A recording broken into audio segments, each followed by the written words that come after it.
hovoríte, že idete do Moskvy, ide sa pokloniť obeťam nacizmu a vojakom Červenej armády, ktorí oslobovali Slovensko, ktorý bola Červená armáda na strane víťazov.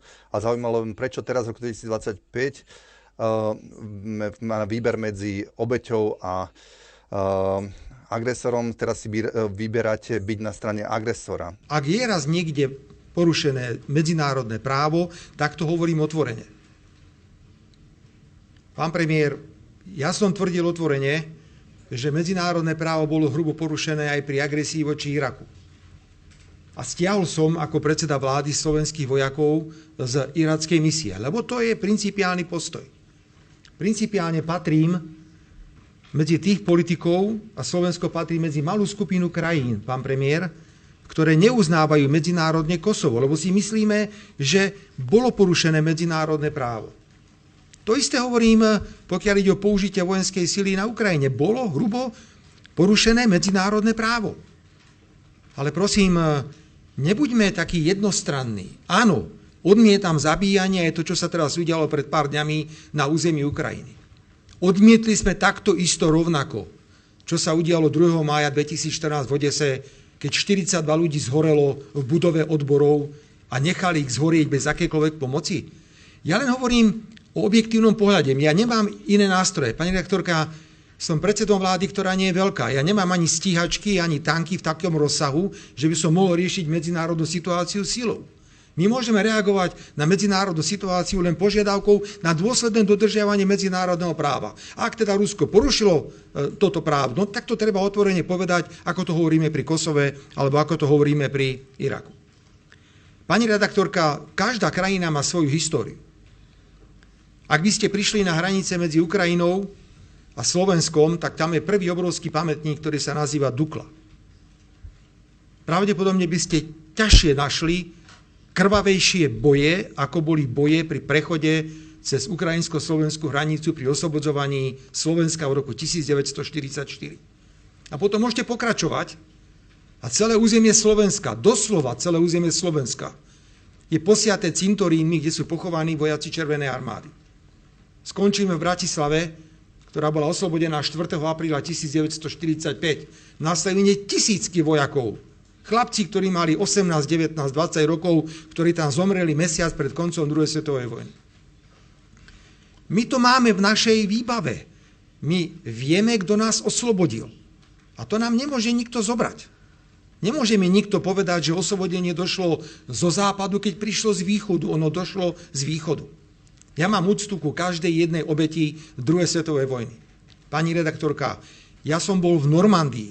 Chcel som tam ísť presne na vylodenie, keď bolo 80 rokov vylodenia v roku 2024, ale nemohol som, lebo bol na mňa spáchaný atentát a som bol v nemocnici.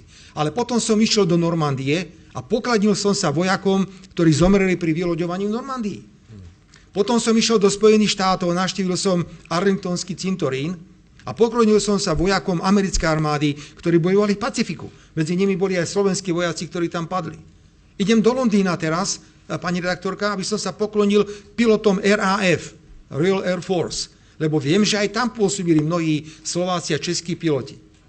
A jednoducho to završenie 9. mája je celkom prirodzené. My budeme 8. mája robiť obrovské oslavy oslobodenia a konca boja s fašizmom v Bratislave, lebo to je náš deň.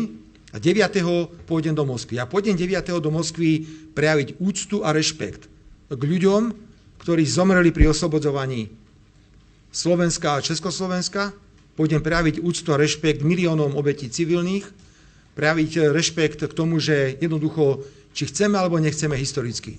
Najväčší podiel na porážke hitlerovského Nemecka, fašizmu a nacizmu mali národy bývalého Sovietskeho zväzu. To je moje historické videnie. Preto ma prekvapuje, pán premiér, ja viem, že je to citlivá téma pre mnohých, že som čítal vyjadrenie vysokej predstaviteľky Európskej únie pani Kalasovej. Ako môže povedať vysoká predstaviteľka Európskej únie premiérovi suverénneho štátu? Premiér je, že ho vystríha pred cestovaním niekam. Ako to môže povedať? A že vraj to nebude brané na ľahkú váhu. Čo to má znamenať? Veď sme snáď suverénne krajiny. Ja by som si v živote nedovolil kritizovať premiéra vašej krajiny, ak sa rozhodne urobiť nejaký krok, ktorý je založený na historickej pravde. Toto je o historickej pravde, o ničom inom. Preto som sa včera ohradil voči slovám vysokej predstaviteľky Európskej únie pani Kallasovej slušným spôsobom, ale pokiaľ je Slovensko suverénna krajina, máme našu historickú pamäť, máme naše historické skúsenosti, nemôže mi prikazovať komisárka Európskej únie, komisárka, ona je členkou komisie, čo mám robiť alebo čo nemám robiť. Ja sa cítim absolútne komfortne, pokiaľ ide o moju návštevu. Naviac, my predsa musíme viesť dialog. My sa musíme baviť aj s tou druhou stranou o tom, aké sú možnosti. V decembri 24 som navštívil Moskvu a som sa stretol s ruským prezidentom Putinom. A to bol vážny, dôležitý rozhovor. Týkal sa plynu, týkal sa vojny, týkal sa možnosti prímery. Mal som informácie z prvej ruky. My sa musíme rozprávať, musíme sa baviť, ale musíme mať aj schopnosť pri týchto rozhovoroch hovoriť naše pozície. Áno, porušenie medzinárodného práva. Pozeráme sa na to inak. Preto ma prekvapuje, a to teraz hovorím s úsmevom na tvári, také pekné slovenské slovo je, že povyk, neviem, či je slovenské alebo české, ale asi je slovenské. Prekvapuje ma ten povyk. Alebo možno nejaký iný výraz by som použil, ktorý spôsobuje to, že idem jednoducho položiť veniec ako hrobu neznámeho vojaka v Moskve, že chcem navštíviť lokality v Moskve, ktoré boli spojené s protiofenzívou 6. decembra 1941 a že chcem ísť popoludní, aby bolo jasné, do pochodu nesmrteľných, to je pochod, kedy milióny ľudí chodia s fotografiami svojich príbuzných, ktorí zomreli počas druhej svetovej vojny. To je môj historický postoj. A na tomto už nezmení nič, to by museli prísť nejaké okolnosti, neviem aké. Pokiaľ budú podujatia na Ukrajine, my tam pošleme príslušnú reprezentáciu štátu. Ak bude niečo v Kieve, ak bude niečo vo Lvove, no tak tam minister zahraničných vecí alebo niekto iný pôjde, alebo nájdeme nejakú reprezentáciu Slovensku, ktorá bude zastupovať Slovensko. Ja ale nemôžem byť na dvoch miestach. Ja budem 9. v Moskve.